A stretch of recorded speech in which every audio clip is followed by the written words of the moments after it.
Welcome to the ESL News. I'm Eduardo Nascimento.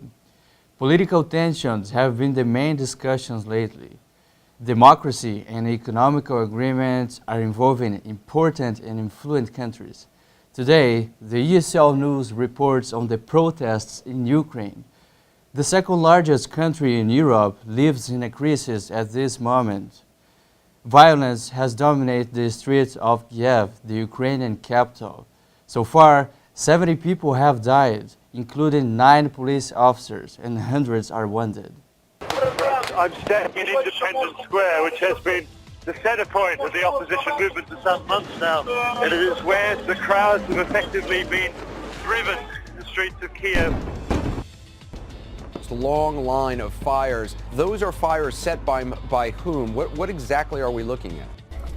It is a bed, as far as I can see, of burning fire and embers, and the purpose is clearly to form a defensive barrier and stop the police and security services getting through. This is all about whether Ukraine is a European nation or part of Russia. That's what this is really all about. The protests started last November when the Ukrainian president, Viktor Yanukovych, sealed a $15 billion financial aid offered by the Russian President Vladimir Putin. The country is divided in two opinions. The majority of the Ukrainians want to close ties with the European Union. The problem is the peninsula of Crimea, where there are many Russian speakers and the population supports Russia and wants to be close to them. This happens because of the historical connections between Ukraine and Russia during the Soviet Union times. In order to understand better the reasons that led to this situation, we have our special guest via telephone, the American ambassador in Ukraine, Mr. Stephen Pfeiffer. Welcome to the ESL News. So tell us, why are these protests happening? Well, 10 days ago, President Yanukovych's government said it was going to suspend its effort to sign an association agreement that would have brought it closer to the European Union. And you saw a week ago, yesterday, Sunday, 100,000 people on the streets of Kyiv protesting that.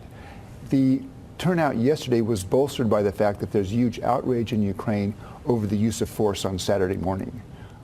More blood was shed in Ukraine on Saturday and Sunday than in 3 weeks of the Orange Revolution, and there's a visceral reaction on the part of Ukrainians to that. And why is the population so interested in to get closer to the European Union? Europe has a lot of attraction for Ukrainians. Polls show more than 50% of the Ukrainian population now would like to get closer to Europe.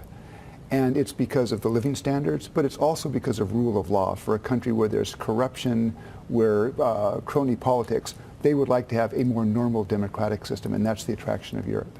And why is Putin so determined that Ukraine will remain with the Russians?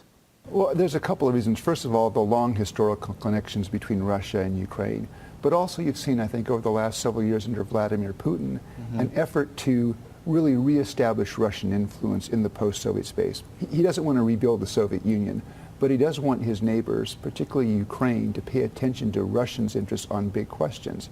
And I think from the Russian point of view, a Ukraine that signs an association agreement and implements it is going to be well out of Moscow's geopolitical orbit. Now Yanukovych has a huge protest in his hands.